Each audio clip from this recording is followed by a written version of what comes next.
O que eu vou dividir com vocês aqui, eu nunca dividi em público para alguém.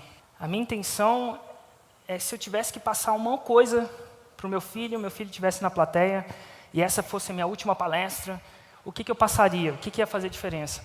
O Hotmart expandiu para Madrid. Como é que isso aconteceu? O Hotmart expandiu para Madrid, aí o JP me ligou. Na verdade, ninguém liga, né? Ele mandou uma mensagem, falou assim, Érico, seguinte, cara, vem aqui para Madrid, porque o mercado tem que começar, e você foi um dos caras que começou o mercado no Brasil, vem aqui e fala de lançamento. Aí eu fui lá, peguei um avião, fui para Madrid, aí eu programei minha palestra da fórmula de lançamento. Não sei quando você palestra um monte de vezes, você começa a entender o que funciona. Então foi lá, gatilhos mentais. Quem já ouviu falando de gatilhos mentais? Show de bola, gatilhos mentais, 2 cérebros, fui lá e tal. Aí cheguei em Madrid, e aí a equipe do Hotmart, que equipe legal, não é? Fala a verdade, os caras, todo mundo tratando bem. Aí eles fizeram uma festa com todos os palestrantes, no teto de um edifício lá muito louco. Alguém aqui segue meus stories? Show! Pode ser que você tenha visto, aí lá no stories, eu com a minha palestra prontinha, viajei sei quantas horas para ir para lá e tal. Ele falou assim, Érico, como é que você fez para criar ou para fomentar, acelerar o mercado no Brasil? Aí eu expliquei para eles como é que eu fiz, eu nem pensava como que eu tinha feito.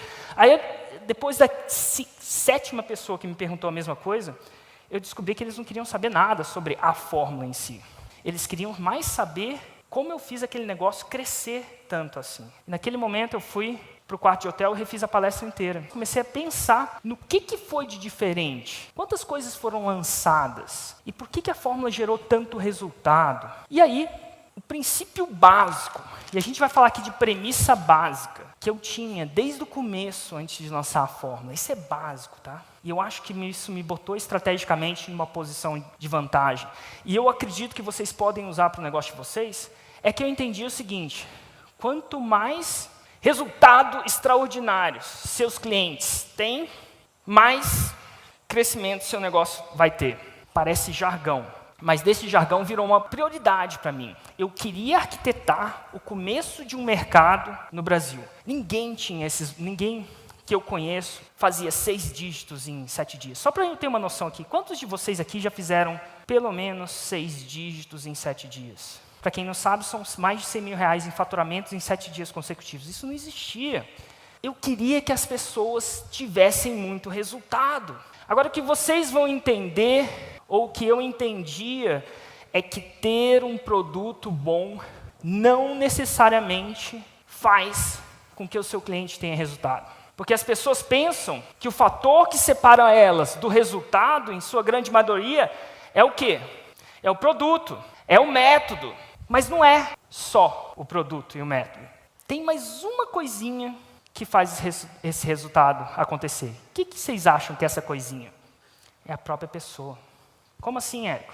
Se eu quisesse aumentar a probabilidade de alguém ter resultado com fórmula, e eu falo resultado extraordinário, porque eu acreditava que resultado extraordinário geraria crescimento extraordinário no longo prazo, eu teria que, pelo menos dos meus primeiros alunos, meus primeiros embriões daquilo que ia surgir, eu teria que forçar que mandatoriamente eles consumissem o meu produto.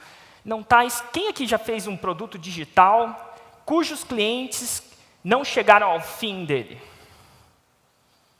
Foda. É o primeiro desafio que vocês vão ter. E como aquele era o primeiro, os embriões, eu queria ter resultado, se o cara não consumir meu produto, ele não tem resultado, intuitivo, né? Só que eu queria criar resultados extraordinários. Então, não queria deixar na responsabilidade dele, de acordar de manhã, deixar tudo o que ele tinha para fazer, esposa, trabalho e o que mais, para consumir o meu produto, para priorizar meu produto. Eu fiz o quê? Eu forcei ele a consumir meu produto, esses primeiros 50. Como eu fiz isso? Eu fiz ao vivo. Completa coisa não escalável, né? Eu fiz um lançamento semente e eu falei, você quer aprender essa fórmula que eu usei para fazer XYZ? Isso vai acontecer ao vivo. A gente vai se trancar numa sala por 4 dias e vocês vão sair de lá com uma certeza, que vocês vão conhecer a fórmula. E fiz ainda mais. Na época, A minha recordação é que os cursos de marketing digital parecidos eram vendidos por volta de 800 a R$1.000. Só que nesse eu fiz uma segunda decisão. Desafio número 2. Eu cobrei R$25.000 para estar naquela sala. E por quê? Porque tinha uma coisa que me importunava. Eu tinha muitos colegas que faziam MBA. E é o seguinte, eu não sei se vocês sabem nessas escolas de MBA, a escola que você faz MBA faz total diferença. Um cara fazendo em Harvard, eu não sei as escolas de MBA, mas quem sabe, Harvard, Stanford. Quando eu vi o que essas escolas safadonas faziam, eu falei, um dia eu vou fazer isso. O que elas fazem? Elas fazem um teste malucão para o cara passar. É um teste de GMAT, o cara tem que fazer uma aplicação muito louca para passar. E só quem é muito bom consegue as notas necessárias, as recomendações necessárias para entrar nessa turma. Depois que os caras fecham a turma, sei lá, de Harvard, quando o cara começa a turma, ele só tem gente fera fazendo aquilo. Para mim, eles podem fazer assim, a aula de hoje é, vamos tomar um cafezinho, que é o suficiente. Porque deixa aquela galera tomar um cafezinho que sai coisa boa dali. Então, o que eu pensei? Já que um fator de sucesso é a qualidade das pessoas, por que eu não vou selecionar as pessoas que vão fazer meu curso primeiro? Eu queria gente que ia dar resultado. Porque quanto mais resultado, mais crescimento. Faz sentido? Eu não queria aquela galera que estava ali só de passagem. Eu não queria aquela galera que queria ficar rico na internet. Eu não queria aquela galera que queria ganhar 6 dígitos para comprar um ticket e viajar o mundo. Eu não queria aquela galera que o primeiro dinheirinho que eles ganhassem, eles iam torrar, sei lá, no camarote de algum lugar. Eu queria gente séria. Eu queria empreendedores. Eu queria pessoas que tivessem uma família. E eu queria pessoas que entendessem o poder de investir. Eu não queria alguém comprando um curso. E aí eu fiz uma engenharia de oferta para atrair essas pessoas. O primeiro da engenharia de oferta foi que eu cobrei R$25.000. Eu lembro do webinário, falei assim, e o preço vai ser R$25.000. E aí eu lembro no chat, daqui a pouco vai baixar. E não está baixando. Caramba, era mais ou menos assim. E eu estruturei esses R$25.000 dessa seguinte forma. R$6.000 eram à vista, e lembra, gente, o máximo que eu conheço que foi cobrado num curso de marketing digital era tipo 1.000. Era uma loucura. R$6.000 era à vista, eu não parcelei isso. E R$19.000 era da seguinte condição. Eu falei para ele, o senhor é um empresário e tal, quer fazer isso aqui?